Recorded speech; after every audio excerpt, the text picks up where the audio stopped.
I am a third grade teacher at Grimes Elementary School, and this is my second year working with Arts Westchester. Take this part. You see this part of my arm, Shannon? You see this part of my arm? We're going to take that. Hold on. My third grade class has been working, we've actually been studying and researching both bullfrogs and poison dart frogs.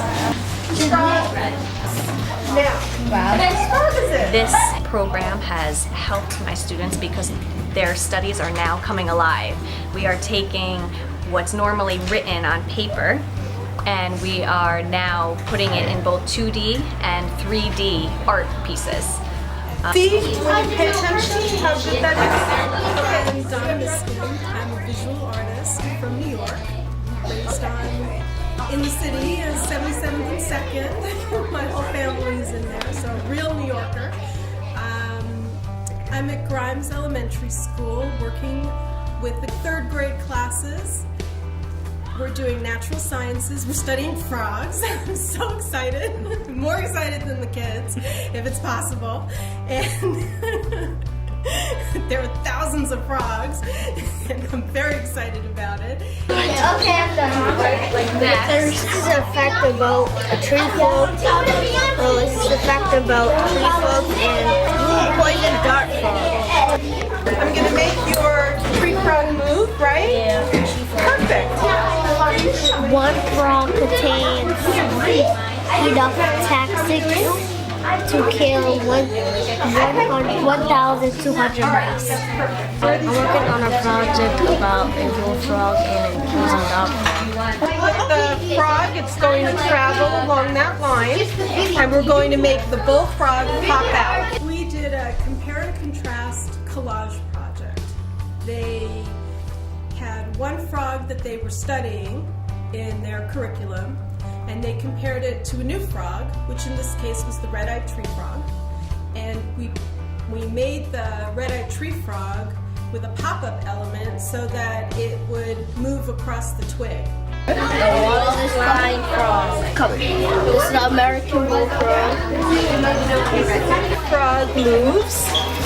See that? See how it moves? Wow. So everybody gets that. And then some pop up like this, and some pop up like that. The tree frog has red eyes to scare predators. Also, they have special toes for climbing. The tree frog lays their eggs from the tree tops, so when they lay their eggs will fall from the tree top. Okay, so this is all part of our Common Core science program, all about habitats and our frog habitats in particular. This really helps the kids with recalling their facts because not only are we building the frogs and their habitats, but we are comparing and contrasting our red-eyed tree frogs with our poison dart frogs. So they list their facts for each frog and they get to see how each frog is both similar and different from one another. Well, this is a Panamanian golden frog. It can kill 1,200 mice. This is a strawberry poison dart frog. It's half blue, half red, and it has like dots on it for like the strawberries that goes on it. And then it has details about it, and it says female lays 3 to 4 eggs, not like normal frogs lay 40 to 50 eggs, thousands of eggs. This frog lays only 3 to 4 eggs. And the Panamanian golden frog is 1.85 to 2.17 inches. Frogs have very long and very sticky tongues so they can catch their food. Their back legs is longer than their front legs to jump away from predators. Remember that. Froggies, where are you? Okay. The red-eyed tree frog is a frog that does a lot of things up in a tree. He's able to walk up branches, and the red-eyed scare predators.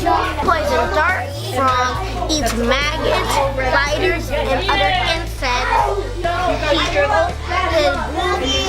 His bright color also makes it know that it's not really good to eat. So they've done two-dimensional with drawing, then they've done cut paper with the compare and contrast, and now we're moving into three-dimensional, so we'll be building the frogs out of clay and putting them in an environment using recycled materials. So everybody learns in a different way. Some people are very good about learning from a textbook. Other people need to learn from something visual or a movie or a video. Other people need to have hands-on experience. So the great thing about art is that it is... Raise your hand if you need some white paper to go into your book. Then, of course, they have their textbook. So they're also writing about, especially in the compare and contrast, they're writing about the information that they're reading in their textbook. And in some cases, the photographs that I give them, I also give them additional information, especially if it's a different frog that they're not studying in class. So now they're learning even more. They're expanding their knowledge. They're learning about research. They're learning about using primary reference.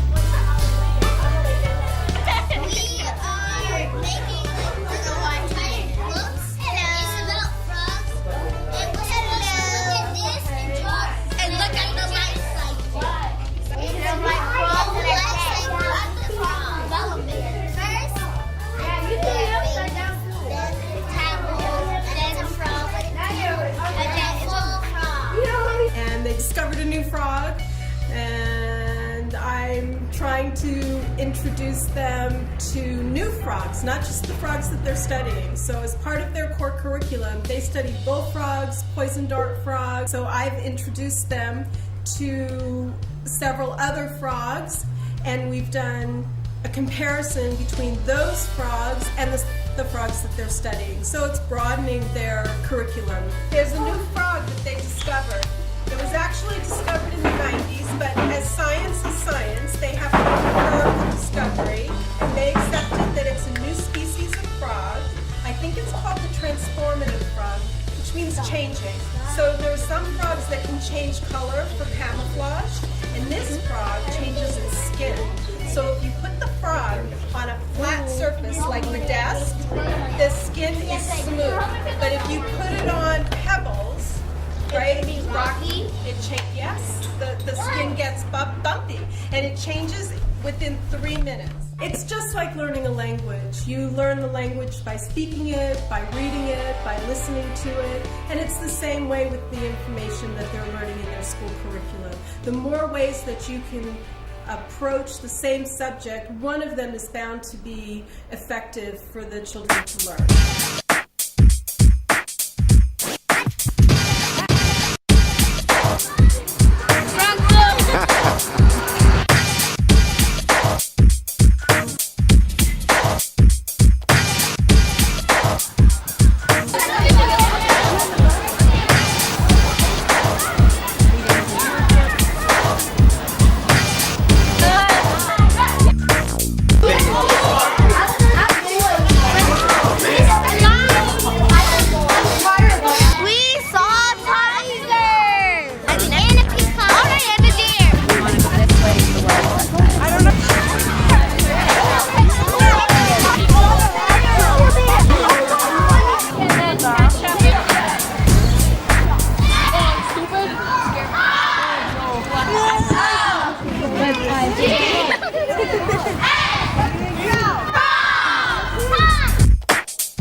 You guys studied we studied this one of the great things about the kids seeing what they study is that it's going to reinforce what they study.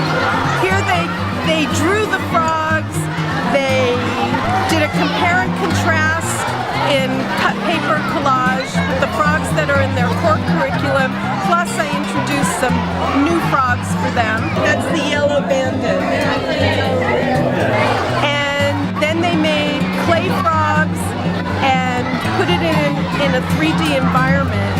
And they made them pretty large, almost the size of their hands. Now they come and they see the real frogs and they see how tiny they are. So it's great for them.